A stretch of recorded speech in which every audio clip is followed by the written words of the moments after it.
Predstavte si, že stres, úzkosť a hnev nie sú niečo, čo sa vám len tak prihodí. Alebo skôr, že sú to veci, ktoré si vyberáte. Znie to šialene, všakže?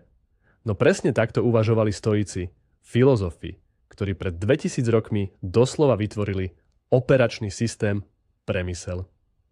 Dnes sa však nebudeme zaoberať nudnou teóriou. Namiesto toho si vybudujeme vlastnú pevnosť mysle pomocou jednoduchých každodenných rituálov. Ste pripravení zistiť, ako môže starodávna múdrosť urobiť vaše súčasné dni oveľa pokojnejšími a produktívnejšími? Pre začiatok, kto vlastne boli stoici? Neboli to žiadni pochmúrni ľudia v togách, ktorí potláčali všetky emócie. Práve naopak. Cisár Marcus Aurelius, dramatik Seneca, bývalý otrok Epiktét. Všetci títo muži hľadali spôsob, ako žiť zmysluplný a šťastný život, aj napriek chaosu, ktorý ich obklopoval. Ich hlavné tajomstvo bolo jednoduché. Nemôžeme ovplyvniť to, čo sa nám stane, no vždy môžeme ovládať svoju reakciu na to. A práve v tom spočíva naša najväčšia sila. Takže poďme si stoicky naplánovať deň. Prvý rituál sa vám možno bude zdať zvláštny, možno až trochu pesimistický, ale verte, jeho účinok je ohromujúci. Volá sa ranná skúška ťažkosti. Hneď po prebudení venujte len pár minút tomu, aby ste si v mysli prebehli nadchádzajúci deň a predstavili si, čo všetko sa môže pokaziť. Znie to trochu pochmúrne? Súhlasím. Ale cieľom tu nie je pokaziť si náladu hneď z rána. Cieľom je príprava. Je to ako mentálny tréning pred bojom. Predstavte si, že kolega skritizuje váš projekt, alebo že sa ocitnete v obrovskej zápche a prídete neskoro na dôležité stretnutie, alebo že v obchode nenájdete produkt, ktorý potrebujete. A teraz kľúčový moment. Vy si tieto ťažkosti nielen predstavujete, vy si precvičujete svoju pokojnú a racionálnu reakciu na ne. Dobre, ak ma skritizujú, vypočujem si to a skúsim v tom nájsť niečo konštruktívne. Ak sa zdržím v zápche, dám vedieť o meškaní a využijem ten čas na počúvanie podcastu. Nepríjemnostiam vopred odoberiete ich hlavnú zbraň. Efekt prekvapenia. To premení potenciálny stres na jednoduchú úlohu, na ktorú už máte riešenie. Deň tak nestretávate s naivnou nádejou, ale spokojnou sebadôverou. Aby sa však táto mentálna príprava nezmenila na rannú dávku úzkosti, stoici okamžite aplikovali silnú protilátku. Cvičenie vďačnosti. Len čo si predstavíte možné ťažkosti, okamžite presmerujte svoju pozornosť. Prestaňte premýšľať o tom, čo nemáte, alebo čo by sa mohlo pokaziť. Namiesto toho sa sústreďte na to, čo už máte a čo beriete ako samozrejmosť. Zamyslite sa nad 3 jednoduchými vecami. Nad teplou posteľou, z ktorej ste práve vstali. Nad čistou vodou, ktorá tečie z kohútika.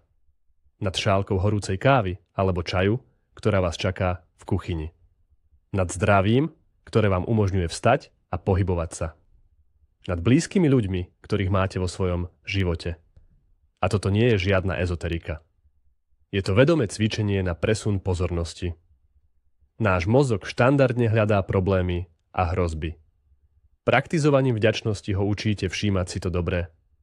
To znižuje základnú úroveň úzkosti a vytvára základ pokoja na celý nadchádzajúci deň. Deň začínate nie s pocitom nedostatku, ale s pocitom hojnosti. Výborne. Teraz, keď je vaša myseľ pokojná a pozitívne naladená, je čas stanoviť si smer na celý deň. Väčšina z nás začína deň zoznamom úloh, zavolať, napísať, kúpiť, dokončiť správu. Stoici však navrhujú pristupovať k tomu inak. Predtým, než sa ponoríte do víru každodenných povinností, určite si svoj hlavný cieľ dňa. A práve tu spočíva kľúčový rozdiel. Pre stoika nie je hlavným cieľom vonkajší výsledok, ktorý nemáte vždy pod kontrolou. Hlavným cieľom je prežiť tento deň cnostne, teda konať v súlade so 4 hlavnými cnosťami. Múdrosťou, spravodlivosťou, odvahou a umiernenosťou. To neznamená, že sa musíte vzdať svojich plánov. Znamená to skôr, že nad všetky vaše úlohy sa povyšuje jeden kľúčový cieľ. Byť dobrým človekom. Napríklad, váš cieľ na dnes nie je dokončiť nudnú správu, ale pracovať na správe usilovne a čestne. Vašou cieľou nie je vyhrať spor, ale obhájiť svoj názor odvážne, ale spravodlivo a zároveň pozorne počúvať druhých. Cítite ten rozdiel? Posúvate svoju pozornosť od výsledku k samotnej kvalite svojich činov. A to vám dáva neuveriteľnú slobodu. Kľúčovým nástrojom je azda najdôležitejšia myšlienka celého stoicizmu. Je to tzv. Dichotómia kontroly. Znie to zložito, no v skutočnosti ide o jednoduchý filter pre vašu myseľ. Neustále, v každej situácii si položte jedinú otázku. Je to v mojej moci? Ak je odpoveď áno, konajte. Vložte do toho všetku svoju energiu. Urobte všetko, čo je vo vašich silách. Váš názor, vaše činy, vaše rozhodnutia, vaše úsilie, to je vaša zóna zodpovednosti. Tu ste pánom situácie. Ak je však odpoveď nie, príjmite to. Správanie iných ľudí, počasie, dopravné zápchy, svetová ekonomika, to všetko je mimo vašej kontroly. Snažiť sa to zmeniť je ako kričať na dážď, aby prestal. Zbytočná strata síl a nervov, stoik nemrhá energiou na bitky, ktoré sa nedajú vyhrať. Jednoducho si vezme dážnik. Táto jednoduchá otázka je hlavným strážcom brány vašej pevnosti mysle. Rozhoduje o tom, čo si zaslúži vašu pozornosť a emócie a čo by ste mali jednoducho prijať ako fakt a pustiť z hlavy. A to nám pomáha presunúť pozornosť od toho, čoho sa najviac obávame. Od výsledku. Nemôžeme zaručiť víťazstvo v súťaži, úspešný pohovor, ani to, že sa nám nepripáli večera. Výsledok vždy závisí od mnohých vonkajších faktorov.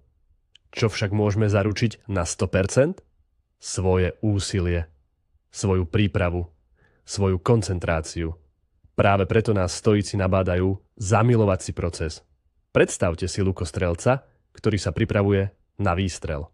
Ak bude myslieť len na to, ako trafiť desiatku, jeho ruky sa začnú triasť od vzrušenia. Výsledok ho paralizuje.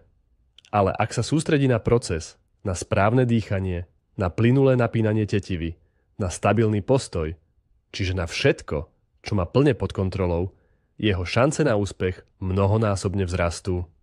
A čo je najdôležitejšie, aj keď minie cieľ, bude vedieť, že urobil všetko, čo bolo v jeho silách. Jeho sebaúcta neutrpí. Stoikovi to stačí. Vašou úlohou nie je vyhrať hru, ale odohrať svoju najlepšiu partiu. A v tom nikdy nemôžete prehrať. A čo robiť, keď sa emócie predsa len začnú vymykať kontrole? Keď sa z drobného problému stane katastrofa kozmických rozmerov? V takýchto chvíľach stoici používali účinnú techniku vizualizácie, ktorú môžeme nazvať pohľad z vtáčej perspektívy, alebo dokonca pohľad z vesmíru. Zatvorte si na minútu oči. Predstavte si, že ste presne tam, kde sa práve nachádzate. A teraz sa v myšlienkach začnite vznášať vyššie. Už vidíte svoj dom, svoju ulicu, svoje mesto. Stúpajte ešte vyššie. Vidíte svoju krajinu, kontinenty, oceány. A zrazu už hľadíte na našu planétu. Malú, modro-bielú guličku, plávajúcu v nekonečnej, čiernej prázdnote vesmíru. Teraz, z tejto výšky, sa skúste znovu zamyslieť nad svojim problémom. Nad tým, že vás niekto na ceste podrezal, alebo nad uštipačným komentárom na internete. Na pozadí bezhraničného vesmíru a miliárd rokov histórie, nakoľko je táto vaša starosť skutočne dôležitá. Tento prístup neznehodnocuje vaše pocity, len ich stavia do správnej perspektívy. Pomáha oddeliť skutočné trápenia od drobných nepríjemností a pripomína, aké malicherné sú naše každodenné starosti v rozsahu večnosti. Rovnaký princíp je nesmierne užitočný aj pri komunikácii s náročnými ľuďmi. Keď sa niekto správa hrubo, nespravodlivo alebo jednoducho otravne, tvojou prvou reakciou je hnev a rozhorčenie. Berieš si to osobne. No stoik sa v takej chvíli opäť povznesie nad vecou a pripomenie si jednu jednoduchú pravdu. Ľudia sa nesprávajú zle preto, že sú zlí. Správajú sa tak z nevedomosti, z nesprávneho vnímania toho, čo je pre nich dobré a čo zlé. Človek, ktorý na teba kričí, je v skutočnosti hlboko nešťastný a nevie si poradiť so svojimi emóciami. Človek, ktorý sa ťa snaží oklamať, úprimne verí, že peniaze mu prinesú šťastie a nechápe, že si tým ničí vlastnú dušu. Keď sa na to pozrieš z takejto pozície, hnev sa prirodzene mení na súcit alebo prinajmenšom na zhovievavosť. Prestávaš byť obeťou cudzieho zlého správania.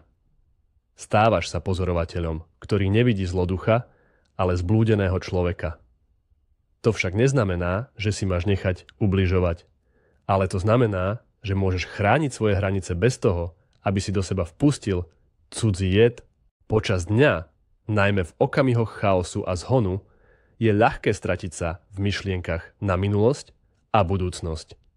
V mysli si prehrávame včerajšie chyby alebo sa trápime pre zajtrajšie plány, úplne ignorujúc jediný moment, ktorý skutočne máme, prítomnosť. Stoici nazývali tento stav roztržitosti hlavným zdrojom utrpenia. Protijedom na to je prax všímavosti v prítomnom okamihu, alebo po grécky prosoche. Nie je to žiadna zložitá meditácia.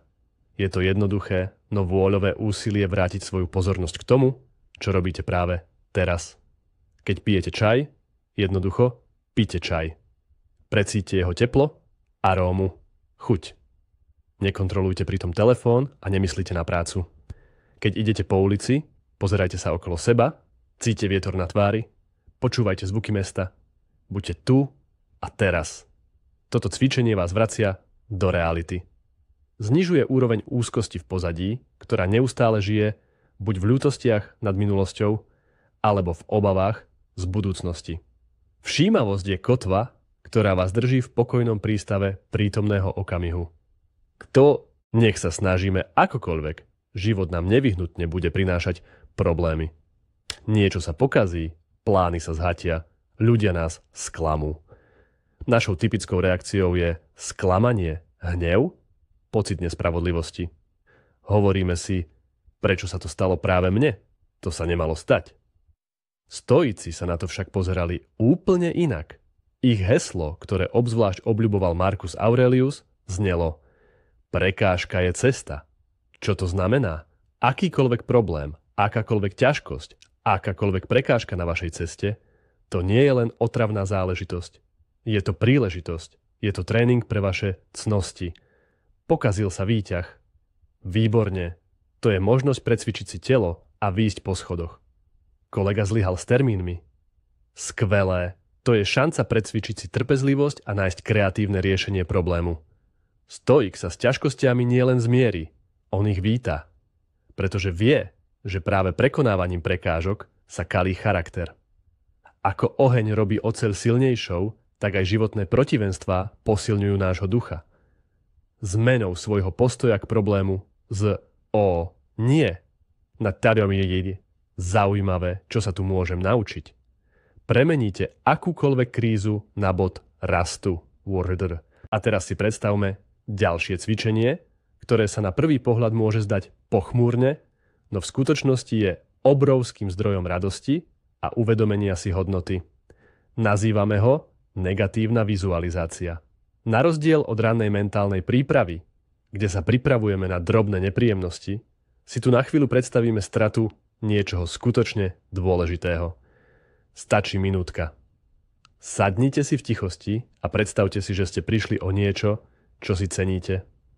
Možno je to vaša práca, možno vaše zdravie, možno blízka osoba. Netreba sa do toho ponárať dlho a trápiť sa. Cieľom je len na sekundu pocítiť, aký prázdny by bol váš život bez toho. A potom vráťte sa do reality. A pocíte obrovskú úľavu a vďačnosť za to, že toto všetko je stále s vami. Práca je na svojom mieste, zdravie máte, milovaní ľudia sú po boku. Toto cvičenie je ako dúšok studenej vody v horúcom dni. Zmetie z nás závoj zvyku a prinúti nás skutočne si vážiť to, čo máme práve teraz. Prestaneme vnímať dary osudu ako samozrejmosť a začneme v nich vidieť skutočný zázrak. Aby si stoici udržali myseľ v kondícii, považovali za nevyhnutné denné spojenie s veľkými mysľami minulosti. Samozrejme, nemali YouTube ani podcasty, ale mali knihy. Nájdite si len 15 až 20 minút denne na čítanie múdrostí. A tu netreba naháňať kvantitu. Je lepšie prečítať si jednu stranu z myšlienok Marca Aurelia a hlboko o nej popremýšľať, ako prečítať celú kapitolu bez toho, aby ste čokoľvek pochopili. Tieto knihy nie sú len texty. Sú to priame rozhovory s ľuďmi, ktorí čelili rovnakým výzvam ako vy. Cisár, ktorý zápasil s hnevom a únavou z moci. Vyhnanec, ktorý sa učil nájsť slobodu aj vo vyhnanstve. Bývalý otrok, ktorý vysvetľoval, že skutočná sloboda je v nás samých. Čítanie stoikov je ako každodenná kontrola vášho vnútorného kompasu.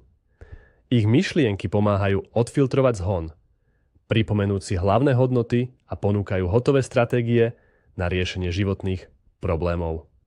Je to vaša osobná poradná rada, dostupná kedykoľvek, keď potrebujete múdru radu. Stoici si veľmi dobre uvedomovali nerozlučné puto medzi myslou a telom. Často používali metaforu, že telo je nástrojom duše, alebo dokonca jej chrámom. A ak je nástroj rozladený, alebo chrám zanedbaný, ani duch nemôže naplno fungovať. Preto starostlivosť o telo pre nich nebola otázkou estetiky, ale neoddeliteľnou súčasťou filozofickej praxe. Nemusíte sa stať olympijským atlétom. Ide o pravidelnú, miernu fyzickú aktivitu. Prechádzky, beh, jednoduché cvičenia doma, skrátka čokoľvek, čo vaše telo rozpohybuje a udrží v kondícii. Seneca sa napríklad pravidelne venoval behu a jednoduchým cvikom s činkami. Fyzická aktivita však nielen zlepšuje zdravie. Prečisťuje myseľ, zbavuje stresu a čo bolo pre stoikov kľúčové, trénuje vôľu a disciplínu. Keď sa vám nechce ísť behať, no napriek tomu idete, dosiahnete malé víťazstvo nad vlastnými slabosťami. Každé takéto víťazstvo robí vašu pevnosť mysle o jednu tehlu silnejšou. Ďalší rituál sa týka niečoho, čo robíme neustále, no čomu venujeme len zriedkavo pozornosť. Našej reči. Stoici vyzývali k stručnosti a uvedomelosti v slovách. Ich princíp by sa dal zhrnúť takto. Hovorte menej, no k veci. Alebo, ako radil Epiktétos, väčšinu času mlčte, alebo hovorte len to, čo je nevyhnutné, a to krátko. To neznamená, že sa máte stať mrzutým, mlčanlivým typom. Znamená to, že si máte vážiť svoje slová a energiu. Vyhnite sa prázdnym rečiam, klebetám, sťažnostiam a nezmyselným hádkam. Skôr než niečo poviete, položte si otázku, prinesie to úžitok mne alebo môjmu spoločníkovi. Urobí to svet aspoň o kúsok lepším? Každé slovo by malo mať váhu. Keď prestanete zaplavovať éter slovným hlukom, poprvé šetríte si svoju mentálnu energiu. A po druhé, vaše slová získavajú väčšiu dôležitosť pre okolie. Ľudia vám začnú načúvať, pretože vedia, ak hovoríte, znamená to, že naozaj máte čo povedať. Vaša reč sa stáva nielen zvukom, ale nástrojom múdrosti a vplyvu, aby si človek upevnil ducha a naučil sa vážiť si pohodlie. Stoici praktizovali to, čo by sme mohli nazvať dobrovoľným nepohodlím. Ide o vedomé, dočasné zrieknutie sa bežných vymožeností. Zmyslom tohto cvičenia nie je sebazbičovanie, ale trénovanie odolnosti voči životným ťažkostiam. Čo to môže byť? Osprchujte sa studenou vodou namiesto horúcej. Prejdite sa peši niekoľko zastávok, namiesto toho, aby ste išli hromadnou dopravou. Skúste sa jeden deň stravovať tou najjednoduchšou stravou, napríklad chlebom a vodou. Zámerne si nechajte doma telefón, keď idete na prechádzku. Počas tohto cvičenia si položíte otázku, toto je to, čoho som sa tak bál? A zistíte, že dokážete zniesť omnoho viac, než ste si mysleli. Takéto malé skúšky vás robia menej závislými od pohodlia. Uvedomíte si, že vaše šťastie nezávisí od teplej vody alebo chutného jedla. To vám spevní charakter a pripraví vás na skutočné životné ťažkosti. Keď prídu, nebudete im čeliť ako rozmaznaný nováčik, ale ako ostrieľaný veterán. A teraz, snáď najznámejší, no zároveň aj najčastejšie nesprávne chápaný stoický rituál. Je to pripomienka smrti, alebo memento mori, čo sa z latinčiny prekladá ako pamätaj na smrť. A opäť, toto nie je na to, aby ste upadli do depresie alebo sa stali gótmi. Cieľ je práve opačný. Naučiť sa žiť naplno. Uvedomenie si, že náš čas je obmedzený, je najsilnejší filter pre všetko, čo robíme. Keď pamätáte na smrť, prestanete odkladať život na neskôr. Už viac nestrácate čas na zbytočné hádky, malicherné urážky a činnosti, ktoré vám neprinášajú ani radosť, ani úžitok. Položte si otázku, keby bol toto posledný deň môjho života, robili by ste to, čo ste si naplánovali na dnes? Táto otázka okamžite odsekne všetko nepodstatné. Núti vás vážiť si každý okamih, povedať dôležité slova blízkym práve teraz a nie niekedy neskôr. Memento mori nie je o strachu zo smrti, je to o vášni k životu. Je to pripomienka, že každý deň je vzácny dar, ktorý nesmiete premárniť. Večer, keď denný zhon ustane a ruch sa utíši, nastáva čas pre dôležitý rituál. Večernú bilanciu dňa. No nejde len o suché vymenovanie udalostí. Stoici to premenili na mocný nástroj sebareflexie, v podstate si viedli akýsi filozofický denník. Nemusíte písať dlhé eseje. Stačí si nájsť tiché miesto a úprimne si odpovedať na 3 jednoduché otázky, ktoré si každý večer kládol aj Seneca. Prvá otázka znie: čo som dnes urobil zle? Tu sa zamýšľate nad svojimi chybami. Kde ste podľahli hnevu? Kde ste prejavili malomyselnosť alebo lenivosť? Cieľom nie je sebabičovanie, ale spoznať svoje slabé stránky a pochopiť, na čom treba zajtra pracovať. Druhá otázka: čo som urobil dobre? Tu si pripomínate svoje víťazstvá, kde sa vám podarilo prejaviť trpezlivosť, kde ste konali spravodlivo alebo niekomu pomohli. To vám pomáha upevniť správne správanie a vidieť svoj pokrok. A tretia otázka: čo som zmeškal? Aké príležitosti prejaviť cnosť ste nevyužili? Kde ste mohli konať lepšie? To vám pomáha zbystriť pozornosť a stať sa v budúcnosti uvedomelejším. Tento jednoduchý trojkrokový rozbor je váš osobný tréner pre seba zdokonaľovanie. Je dôležité pochopiť, podľa akých kritérií stoik hodnotí uplynulý deň. Moderný človek si pri bilancovaní často kladie otázky: dosiahol som svoje ciele? Zarobil som dosť peňazí? Páčil som sa ostatným? Všetky tieto otázky sa sústreďujú na vonkajšie veci, ktoré, ako si pamätáme, nie vždy máme pod kontrolou. Stoická analýza dňa však prebieha cez úplne iný filter. Filter 4 cností. Otázky, ktoré si kladiete, znejú inak. Bol som dnes múdry vo svojich rozhodnutiach? Konal som spravodlivo voči sebe a ostatným? Preukázal som odvahu tvárou v tvár ťažkostiam alebo strachu? Bol som umiernený vo svojich túžbách a reakciách? Takýto prístup úplne mení systém hodnôt. Úspech dňa sa nemeria vonkajšími úspechmi, ale kvalitou vášho vnútorného stavu a vašich činov. Aj keď sa celý deň všetko kazilo, no vy ste dokázali zachovať pokoj, prejaviť súcit a konať čestne. Z pohľadu stoika to bol absolútne úspešný deň. Svoje sebavedomie prenášate do oblasti, ktorú máte plne pod kontrolou. Predtým, než pôjdete spať, je dôležité si prečistiť myseľ od všetkého mentálneho balastu, ktorý sa nám nahromadil počas dňa. A hlavným zdrojom tohto neporiadku sú často krivdy.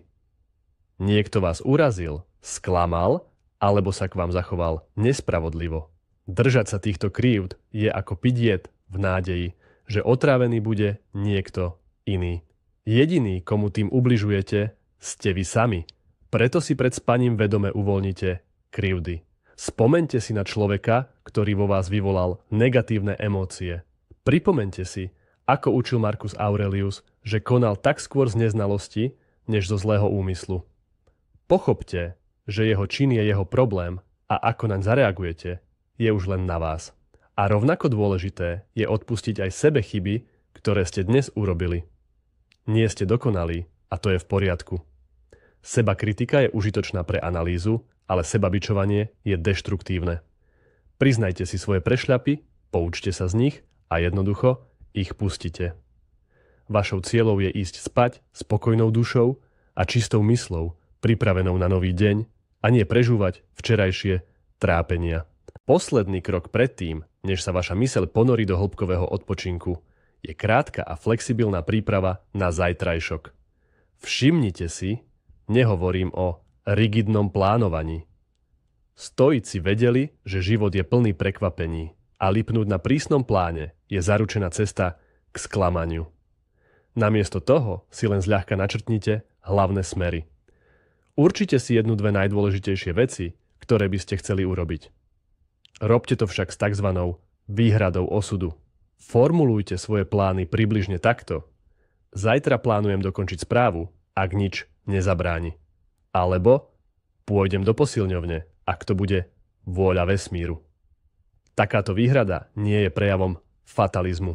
Je to praktický nástroj, ktorý vás vopred pripraví na možné narušenie plánov. Ak sa niečo pokazí, nebudete sa rozčuľovať, pretože ste s takouto možnosťou pôvodne počítali. Zachovávate si úmysel konať, no vzdávate sa pripútanosti ku konkrétnemu výsledku. To vám umožňuje byť cieľavedomým, no zároveň flexibilným a vyrovnaným, nech už nový deň prinesie čokoľvek. A teraz, ten úplne posledný rituál. Keď už ležíte v posteli, pripravený zaspať, venujte si minútku na ďalšiu mentálnu cestu. Sú to úvahy o vesmíre a vašom mieste v ňom. Spomeňte si na ten obraz, ktorý sme si ráno vizualizovali. Pohľad na Zem z vesmíru. Zamyslite sa nad nekonečnosťou času, ktorý existoval pred vami a ktorý bude existovať aj po vás. Predstavte si miliardy hviezd a galaxií. Precíťte, ako ste malinkou, no neoddeliteľnou súčasťou tohto obrovského, usporiadaného systému, ktorý stoici nazývali kozmosom alebo logom. Toto cvičenie je neskutočne upokojujúce. Umiestňuje vaše osobné starosti, obavy a ambície do správnej, pokornej perspektívy. Pochopíte, že ste súčasťou niečoho oveľa väčšieho, než sú vaše každodenné starosti. Prináša to úžasný pocit spolupatričnosti, pokoja a dôvery voči svetu.